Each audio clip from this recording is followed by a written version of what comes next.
On I-6 May 1806 London announced its own blockade of the French coast, the so-called Fox blockade, whereby the Royal Navy closed ports from Brest to the Elbe and began searching American ships. Napoleon was attracted to the idea of economic warfare for several reasons, but there are grounds for thinking that the worthlessness of paper money, which he had seen for himself in the form of the revolutionary assignats, and which he associated, not entirely logically, with the early financial struggles of the Bonaparte family, deeply impressed him. Since Britain by the outbreak of war in I-803 had a national debt of over ps2 million, forcing its leaders to issue paper money, Napoleon thought that a determined assault on her export trade would lead to economic collapse. This would have two effects: Britain would be unable to subsidize its continental allies, and revolution at home would force her to the peace table. In I-807 the emperor wrote gloatingly of the prospect of her vessels laden with useless wealth wandering around the high seas, where they claimed to rule as sole masters, seeking in vain from the Sound to the Hellespont for a port to open and receive them. The Berlin Decree established a notional blockade. Any ship coming direct from a British port or having been in a British port after the decree came into effect would not be permitted to use a continental port. If such a ship made a false declaration, it was to be seized.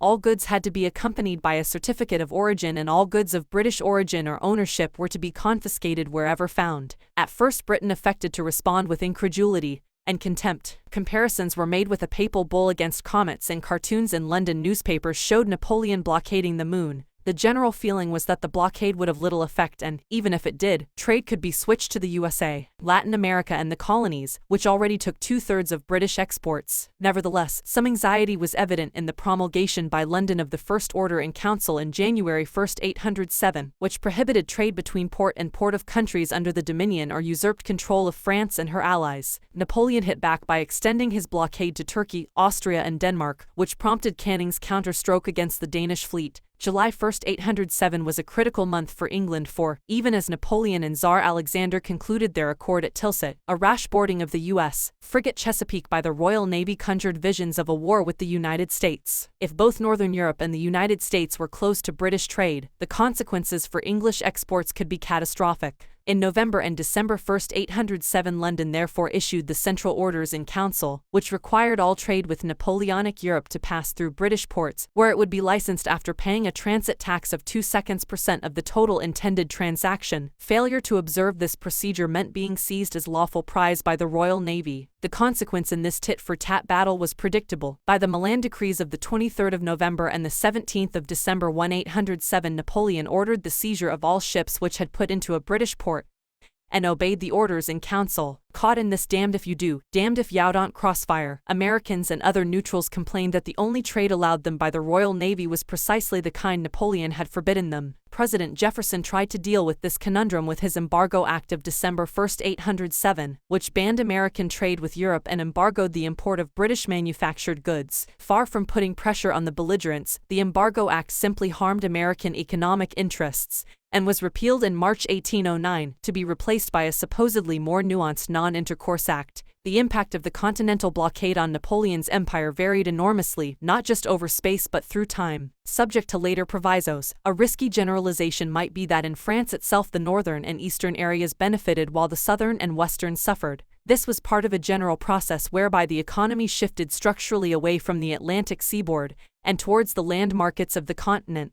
All trade with a maritime or colonial component was hit hard. The manufacture of linen and hemp declined disastrously as a result both of the closure of colonial markets and the reduced demand from a mothballed and dry-docked navy for ropes and canvas. The mood in the northern departments from I-806 II was notably pro-Bonaparte. Brigandage declined, civic morale was high, and there was a very low level of absenteeism and military desertion. Cities like Lille, Amiens and Valenciennes did well. In the east, Alsace recovered under Napoleon, and the blockade benefited the areas of the Haute-Rhine. It was noted that the 4 departments on the left bank of the Rhine particularly prospered, both because the abolition of tithes and seigneurial rights stimulated agriculture, and because the elimination of British competition benefited local textiles and metallurgy. In general, the growth of industry and trade in the Rhine area led to a strongly pro-Bonaparte commercial bourgeoisie. Almost overnight, traffic on the river changed its character, as the upstream flow of raw materials from the Rhine basin exceeded the downstream dispatch of colonial produce from Holland, now choked off because of the blockade.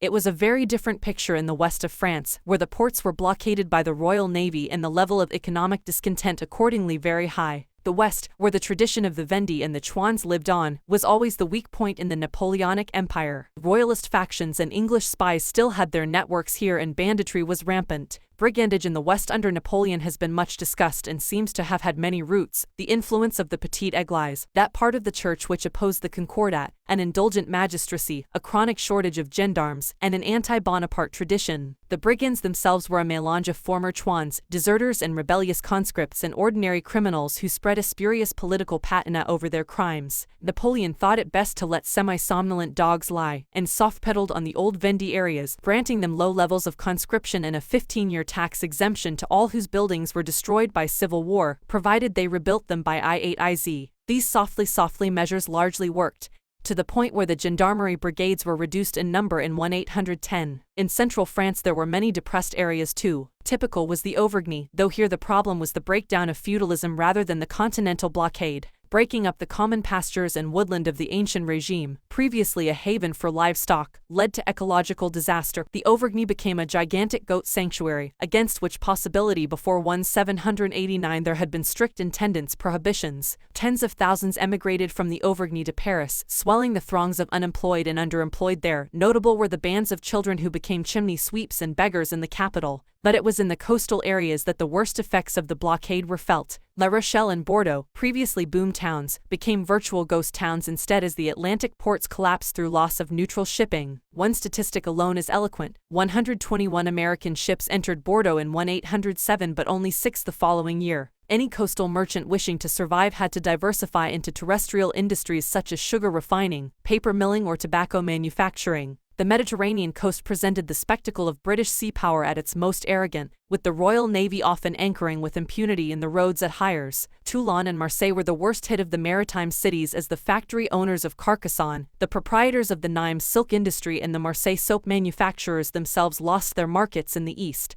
The fundamental problem in the Mediterranean departments was that they had to import corn and cereals, but could do this only by the sale of goods for which the outlets had dried up. Morale plummeted and pro-British plots were rife. Nonetheless, the decline in the Mediterranean relative to North and Central Europe was not as catastrophic as on the Atlantic seaboard. As always, there were winners and losers. Lyons experienced a boom in marketing because of new routes through the Alps, especially the Mont Cenis tunnel, exporting books and cloth through this route. It received back Illyrian and Levantine cotton and Piedmontese rice. But the general trend was that industry suffered and agriculture gained. Vast amounts of land came onto the market, allowing entrepreneurs to make huge profits from supplying food to the army. Since investment in land seemed safer than industrial enterprise, the upshot was yet another reinforcement of the landed power of the notables. The same general process was mirrored in the wider empire, with some sections of the economy burgeoning and others plummeting. Those whose livelihood depended on ports or who were engaged in colonial trade had a thin time. Bankruptcy and ruin was the norm for all who based their fortunes in the great ports: Barcelona, Cadiz, Hamburg, Lisbon, Bordeaux, Nantes, Antwerp, Amsterdam, not just from the direct blockade but from the decline in colonial trade, affecting adversely rope-making, linen, shipbuilding, sugar refining, distilling, provisioning and even some industries which throve elsewhere, such as cotton and tobacco. The Napoleonic years brought about a permanent transfer of social power away from the old elites in these ports, for even after 1815 most of these cities became thriving regional centers rather than the international entrepôts they had once been. It will be clear that the economic blockade, originally designed to throttle England, took on a life of its own and produced a European economic bloc based on the Napoleonic Empire. This is why some historians prefer to distinguish the continental blockade proper, directed at British exports, from the more general notion of a continental system which played a positive, if haphazard role, in European economic integration. In this system French production and, to a lesser extent, that of the satellites, was protected from British competition. The differing effects of the continental system proper explain why the economic winners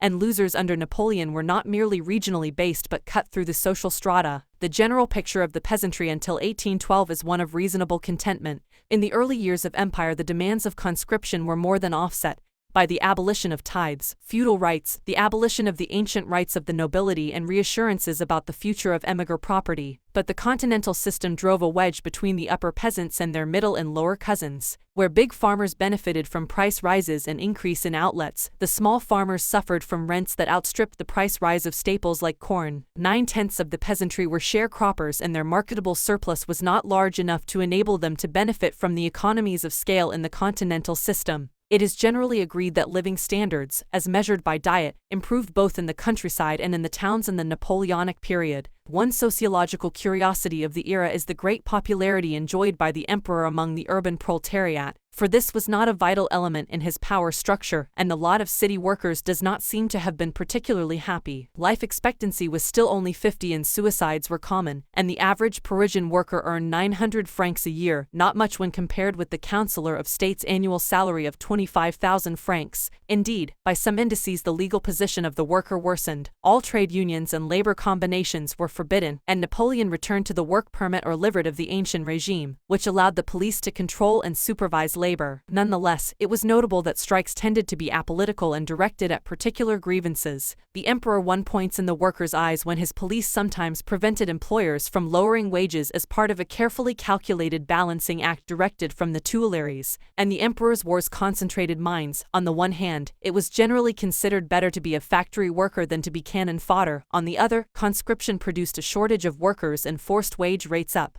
The continental system, properly understood, had two main aims: to exclude British products from the continental market and to provide a vibrant economy in the French Empire. It failed in the first aim and had only partial success in the second. As a corollary to this policy, the role of the state in the French economy was forced to increase by leaps and bounds. Napoleon is often compared to Hitler, but one of the few points of comparison usually not underlined is the similarity in both cases of the economic partnership between business and industry and the state. Some would argue that Napoleon's economic blockade of Britain was doomed to failure, since one of the few clear lessons of history is that economic sanctions take generations to have any real impact. But in Napoleon's case there were more particular and specific reasons why the blockade was never likely to be successful. The three most salient considerations are that British sea power made strangulation of England impossible, that success depended on a number of factors that France could not control, and that the embargo of British goods worked against the self-interest of the blockaders themselves, and thus in a sense ran counter to human nature. Without control of the seas, France was always more likely to end up locked in than to lock Britain out. Apart from the fact that expeditions could be landed anywhere in Europe, as on the Iberian Peninsula and Walcheren in 1808-09, there were three obvious economic advantages in the Royal Navy's maritime supremacy. First, Britain could conquer new territories, usually French and Dutch colonies, which would give her alternative markets and sources of raw materials. After 1808, by the same means she could control the trade of Latin America. Secondly, Britain could actually enforce its own blockade by orders in council, and found it easy to clean out nests of French privateers, such as the one in Mauritius. Statistics are eloquent on this point. France had over 1,500 ocean-going merchant vessels in 1801 but only 179 in 1812. Thirdly, as smuggling inevitably sprang up to fill the entrepreneurial gap left by the embargo, by controlling island entrepots Britain could maintain a steady flow of colonial goods into Napoleon's empire. It was contraband that allowed the British economy to survive Napoleon's assaults. In the North Sea, Heligoland, occupied by the British in September 1, 1807, became from the following April the center of a connived-at trade with Germany which exchanged manufactures and continental produce for food and grain. In one 7-day period in 1809, £300,000 worth of goods was shipped out for European destinations, and by April 1813 £2.5 million of sugar and coffee was going to German ports. In the Baltic trade went on as normal under flags of convenience, either Swedish or Danish as circumstances dictated. In the Mediterranean, Trieste, Gibraltar, Salonika, Sicily and, above all, Malta were the centers of contraband. The British followed a shrewd Mediterranean policy, after the abandonment of the ill-considered Egyptian expedition in 1807 to keep Turkey out of the French camp. They limited their ambitions to holding the islands of Malta and Sicily and threatening eastern Spain from there. Nevertheless, it would be a mistake to write as some jingoistic British historians have done and insinuate the idea that the Royal Navy's triumph was cost-free. To maintain supremacy on the high seas often means literally that, to battle against the high seas themselves. Out of shipping losses of 317 in the period 1803-15, 223 were wrecked or foundered because of calamitous seas or freak waves. The worst storms took a frightful toll. In March 1810 winds of near hurricane strength sank 5 Spanish and Portuguese ships of the line and 20 other craft. In December 1, 805 8 transports carrying troops to Germany went down in high seas, with the loss of 664 drowned and 552 others who were washed on to the French coast and made prisoner. 3 Royal Navy ships lost in a storm in the North Sea in December 181. One accounted for more than 2,000 dead, more than the total losses in dead and wounded sustained by the British at Trafalgar. Among the factors over which France had little or no control were levels of corruption, levels of local resistance by allies and local populations, and the impact of war on neutrals. Holland was a sore point with Napoleon while Louis was king, as he curried favor with his subjects by conniving at contraband with England. The smuggling trade between Britain and Holland was worth £4.5 million in 1807-9, but when the emperor ousted Louis and applied stricter controls, the trade slumped badly, being estimated at just PSR million for the year's rate row, R2. If Louis's complacent policies in Holland played into British hands, Canning's aggressive foreign policy in R807 gave the economic advantage to Napoleon, for the trade with Norway and Denmark before Britain seized their fleet was £5 million, but a year later had plummeted to just PSCR 0. Because of the heterogeneous nature of local economies within the Napoleonic Empire, a given economic policy could produce skewed results. Among the unintended consequences of the protectionism of the continental system were that German, Prussian and Austrian goods began to compete seriously with French ones in certain spheres. On the other hand, a state like Berg was particularly vulnerable to French protective tariffs, as its economy was like England's, concentrating on textiles. Since the duties on these were threefold, the bankrupt Berg was soon reduced to appealing for absorption in metropolitan France to avoid them. Another problem was that Napoleon kept changing the rules of his own system. Bavaria was initially a beneficiary from the blockade of Britain, and its products, sugar beet, tobacco, optical glass, textiles, calicos, ceramics, pins and needles, were in high demand, but this advantage diminished once Bonaparte extended his continental system to Italy. In short, the blockade distorted the normal flow of trade, diminished economic levels throughout Europe, diverted capital from industrial investment to trade and smuggling, and jeopardized relations between France and her satellites. The customs barrier along the coast and the inland frontiers stretched French policing resources, tempted her into high-handed and illegal actions, and further harmed relations with the Allied countries. Particular resentment was caused by the growing army of imperial customs officers, their arbitrary powers and their body searches. There had been zero such officials in 1791, but by rate row there were 5,000 of them. The ultimate absurdity was that this growing band of excise men was chasing a declining revenue from customs duties, at the very time Napoleon needed the funds to pay for the war in Spain which, unprecedentedly, was failing to pay for itself. Yet the most telling reason for Napoleon's failure to blockade Britain effectively was that Napoleon's military interests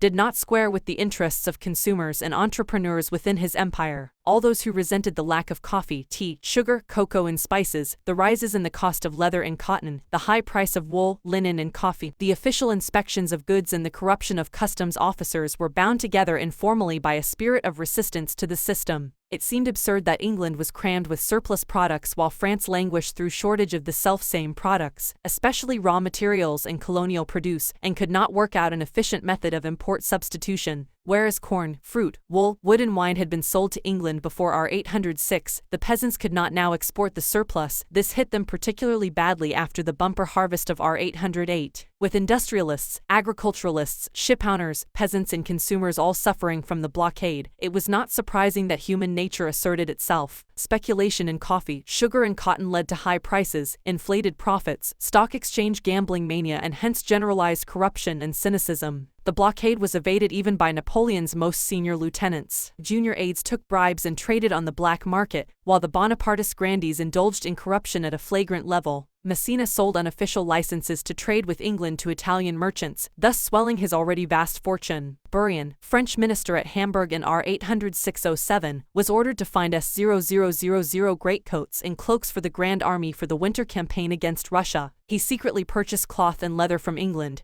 claiming that the army would have died of cold if the continental system had been observed. In fact, the inflow of British manufactures continued at such a rate that in the Rate RZ campaign soldiers in the Grand Army wore boots made in Northampton and greatcoats made from Lancashire and Yorkshire cloth. But undoubtedly the great growth industry during the heyday of the continental system was contraband, which was made easy by a combination of local demand, corrupt officii, 1ls, lax surveillance and support from the British. Under Napoleon there were really only 3 ways to make a vast fortune if you were not a marshal: by supplying the army, by speculation in national property, and by smuggling. With opportunities in the first 2 areas rapidly drying up, contraband beckoned as the future road to El Dorado. It is hard to overestimate the rich pickings that could be made from smuggling. The Rothschilds, now coming to prominence after the pioneering labors of the dynasty's founder Mayer Amschel, made vast sums by financing illegal trading and made even more after Rate Roe by manipulating the British and French licensing systems simultaneously. One lace merchant, a certain M. Godoy of Keene,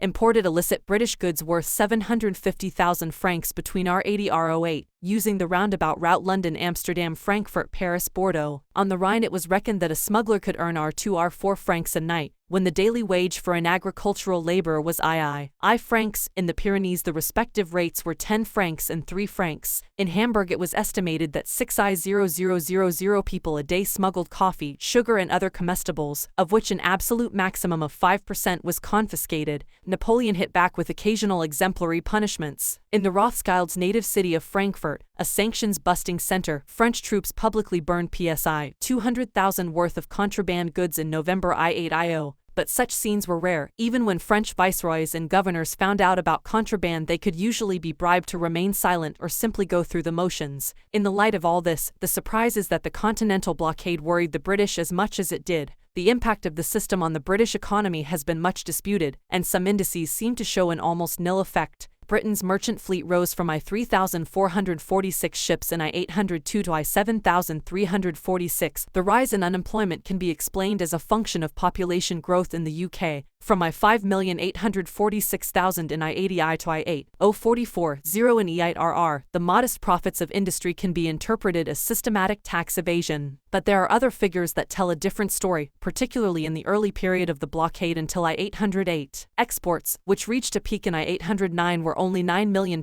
up on the peacetime figure for I-802. Continental trade, worth £22.5 million in I-802, fell to half that in I-808. The value of Britain's re-export trade in colonial produce declined from PC4 I-90 in I-802 to £7,862,000 in I-808, and was still only at £8,278,000 in I-8II. Sugar, which sold for 73 shillings per hundredweight in I-798, fell to 32 shillings by I-807 and did not rise above 50 shillings until I-8I3. The stagnation of colonial produce on the market was matched by the crisis of British manufacturers. Industrialists in Manchester could not liquidate their stocks of cotton, the price of flax rose, there was a grave crisis in the wool industry. Matters were at an acute pass in early I-808. There was a serious drop in exports in the last 6 months of I-807 and the first 6 of I-808. Exports to Europe sank to PC 5 million as compared to PSR 9 million in the 12 months before. The combination of Jefferson's embargo and Napoleon's blockade began to bite, and there were serious riots in Lancashire and Yorkshire in May and June I-808. Ex-Prime Minister Grenville was one of those in England who began to panic. It was precisely at that moment that Napoleon made his disastrous and self-destructive intervention in Spain. Ostensibly, he moved in to shut a door still open to British produce, but at a stroke he ruined the prospect of Spain as a market for French manufacturers and opened the trade of Latin America to the British. With justifiable irony, the economist Divernois remarked that the emperor's blockade would have been more effective if, at the same time as he was taking violent steps to close European markets to the British, he was not also taking even more violent ones to open South America to them. The Spanish ulcer not only drained France of blood and treasure but saved the British economy. After 1809, the ports of Spain and, more importantly, of Latin America were open to them. When the Grand Army was progressively switched from Germany to Spain in R-809-1R, making contraband in Northern Europe easier, British recovery was rapid. In R-809, at £50.3 million, British exports reached their peak during the Napoleonic years. Even though they declined again during the years of general crisis from Rate Roe R2, they never again descended to R-807-08 levels. When the North Sea became extremely difficult for the Royal Navy in Rate Roe 12, the British switched the main thrust of their contraband efforts to the Balkans, Adriatic and Illyria. The Danube replaced the Rhine as the conduit for colonial goods. If the Continental blockade was a failure, the Continental system, more widely considered, was not an unalloyed disaster. From R-806 to Rate Roe, French industry was bursting with confidence, with 3 industries particularly to the fore: cotton, chemicals and armaments. The great captains of industry enjoyed considerable prestige, and were second only to the marshals and the councillors of state in power and rank. Cotton, based in Paris, Normandy, Flanders, Picardy, Alsace, Belgium and the Rhineland, was the great success story and was the one area where France kept up with Britain technologically. In other spheres, where Britain had a commanding technical lead, the blockade made it difficult for her inventions to be copied and then remodeled in France. Silk was another success, especially in Lyons and Saint-Étienne, as was wool in Verviers, Reims, Aachen, Sedan, the Rhineland and Normandy. Agriculture did not fare so well, with sugar and tobacco on the decline, but viniculture did well. It has often been asserted that Napoleon set back European economic life for a decade, because his troops, living off the land, destroyed a multitude of subsistence economies. But a strong argument can be mounted for a contrary point of view, according to which the emperor was a vital motor in the promotion of French capitalism, and not just in the Picayune sense that he suppressed the old guilds. Some economic historians make the case that the continental system saved Europe from being swamped by British enterprise and thus that it enabled a European industrial revolution to take place. Some go so far as to say that by R80 continental Europe was threatened by the fate meted out to India.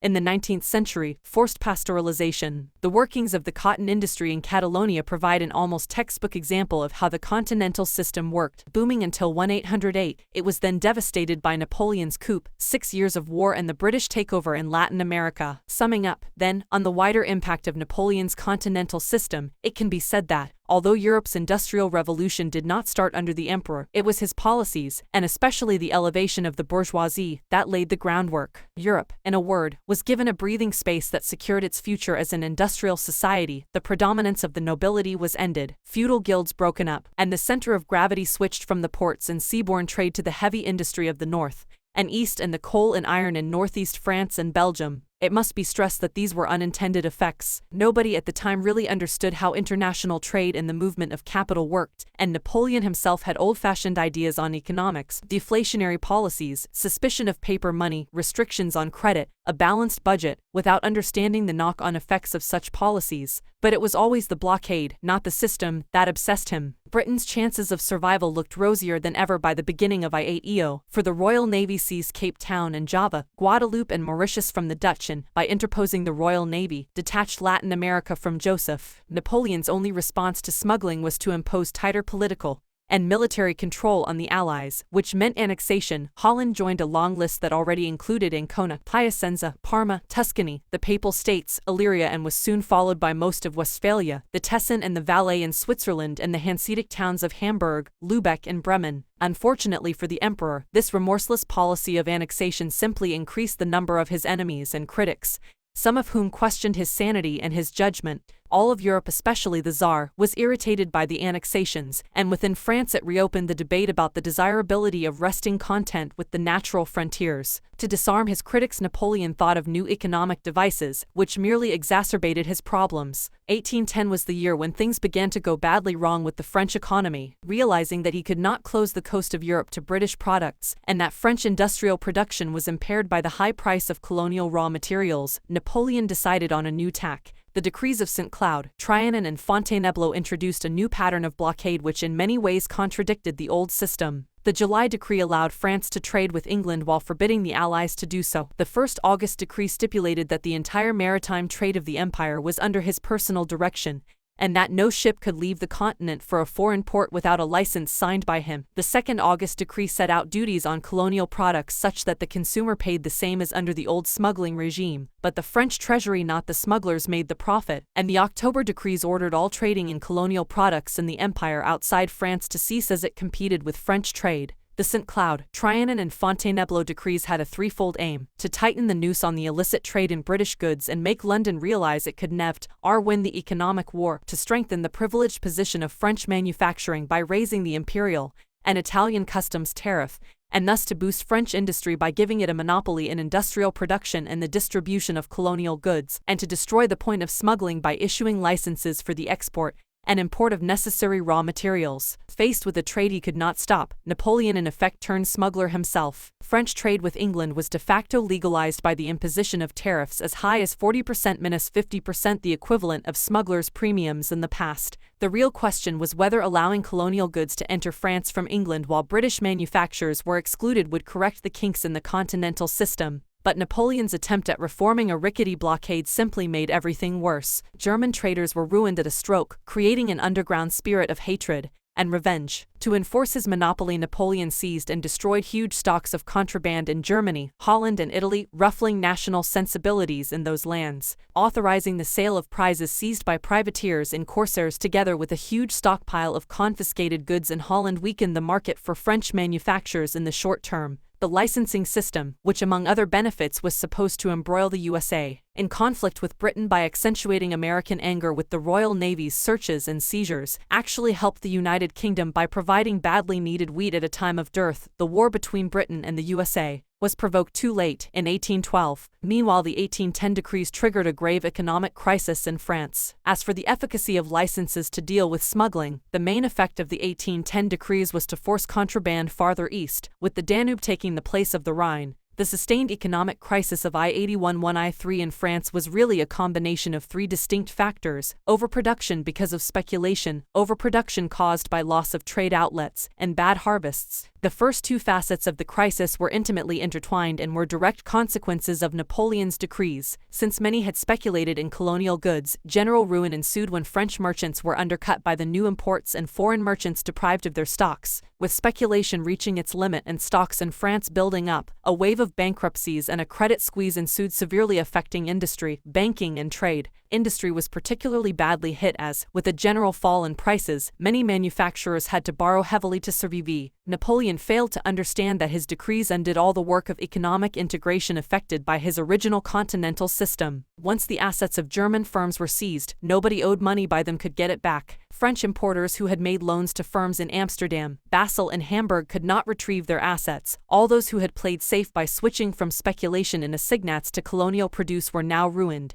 In September I-810, the firm of Rod and Lubeck went bankrupt, dragging down with it the Parisian banks of Lafayette, Food, and Tourton. This in turn triggered further bankruptcies in Paris and eventually the rest of France. I-81 brought recession in the Lyons silk industry. The number of working looms was halved. Soon Tours, Nimes, and Italy were sucked into the slump, and then it was the turn of the great success story, cotton. Contraction in that industry was dramatic. In Rouen, the workshops used only a third of the raw materials they had used in I-810. Wool was the next to be hit, with a quarter of the nation's drapers ceasing payment. Although the depression was less serious in manufacturing, the pinch was felt from the Haute Rhine to the Pyrenees. In May I-8II, C0000 out of S0000 workers in Paris were unemployed. Napoleon was forced to respond by undertaking a program of public works and giving loans to industry. Towards the end of the summer of I-8II, the final blow fell as bad harvests exacerbated the crisis. The south was paralyzed by drought, while in the Paris basin violent storms wiped out most of the crops in the area. Napoleon was immediately on red alert, for it was one of his axioms that bread shortages in Paris could lead to general revolution. His view was well known: it is unfair that bread should be maintained at a low price in Paris when it costs more elsewhere, but then the government is there, and soldiers do not like to shoot at women with babies on their backs who come screaming to the bakeries. But like many absolute rulers, he found that economics was impervious to a dictator's wishes. The price of bread in Paris continued to shoot up, first from 14 sous to 16 and finally to 18 by March 1812, and even at that price there were no loaves to be had after the small hours of the morning. He tried to assuage anger by fixing maximum prices for bread and corn, but the result was what it always is in such cases: the peasants responded by hoarding. Only in Marseille, where the free play of the market was permitted, was there no bread shortage. The situation was potentially explosive, but Paris did not after all rise in revolt, possibly because there was no shortage even after the exploitative price was paid, because the price of a loaf did not go above 0 sous, and because Napoleon palliated matters with soup kitchens. It was a different story in the provinces, where there was either a shortage of bread or the price was too high. The death rate rose, hospitals and charities were overwhelmed, and in some parts of France fully 1/3 of the population survived only through the soup kitchens.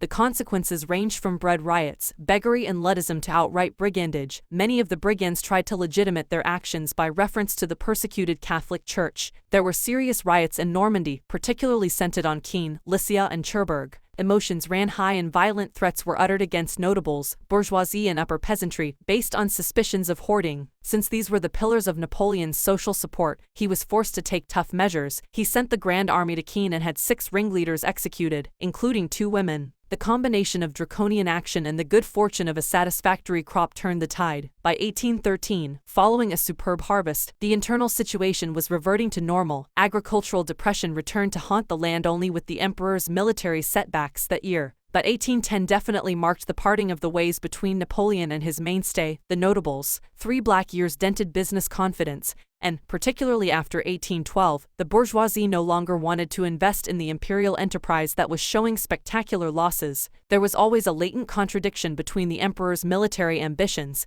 and the needs of his supporters in the social power base. Capitalists were used to taking risks, but the gigantic gambles of Napoleon's double-or-quits military exploits were too much for them. The peasants meanwhile got tired of supplying manpower for wars which no longer had anything to do with guaranteeing the gains of 1789 but were about the ambition of a single man. But the economic crisis of 1812 did not strike at France alone. The irony was that as Napoleon wrestled with a sea of internal troubles, he was probably closer to ultimate victory than at any other time. Britain, the subsidizer of Bonaparte's European enemies, was in a parlous state. In 1812 the country plunged into crisis on 4 different fronts, hit by a general monetary emergency, acute disappointment in the Latin American market, loss of exports because of the continental system, and a rise in the cost of cereals. Trade was cut by 1/3 and many speculators in government bonds were ruined. The causes of the crisis were various: the enforced participation of Sweden in the continental system, Napoleon's determined attempt to break into colonial trade, the tightening of the U.S. trade embargo, disruption caused by a wave of revolutions in Latin America, and 2 bad harvests in 1809 and 1810 which necessitated wheat imports and hence inflation. The most serious crisis in economic confidence began when British merchants could not get payment in money from their South American customers. Credit lines had been laxly extended to Latin America without a proper estimate of the capacity of the area to repay its debts. Elated by the apparent El Dorado provided by this new market, British entrepreneurs went overboard and flooded the old Spanish colonies with exports. The most famous story is of a London firm sending ice skates to Buenos Aires in the belief that it lay in polar latitudes. Then it transpired that Latin America could pay its debts only in colonial produce, of which there was already a glut in Europe.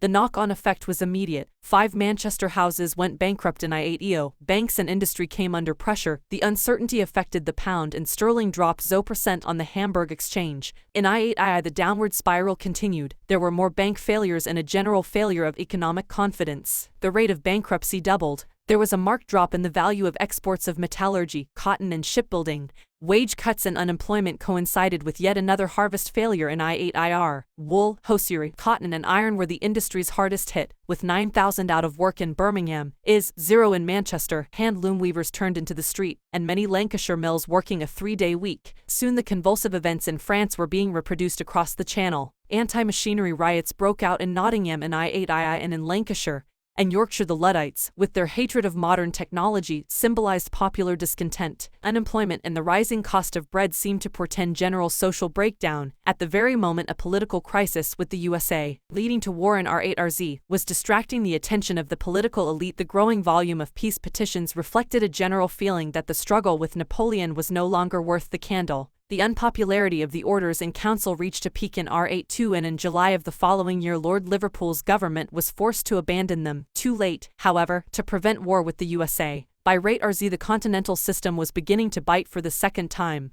Had there been prolonged famine, Luddism might have swept all before it, with incalculable consequences. In the short term it was Napoleon's very system of licenses, allowing the export of cereals to perfidious Albion, that saved England from famine. That was one irony. Another was that in the long term, Napoleon's decision to invade Russia saved Britain in R8RZ, just as his incursion into Spain had saved her in R808. The third irony is that Napoleon used his license system to pay for the campaign in Russia. As the emperor prepared for a final settling of accounts with the Tsar, the fate of England hung in the balance. If he triumphed in Moscow, he would surely attain his dearest wish and celebrate a Te Deum in London.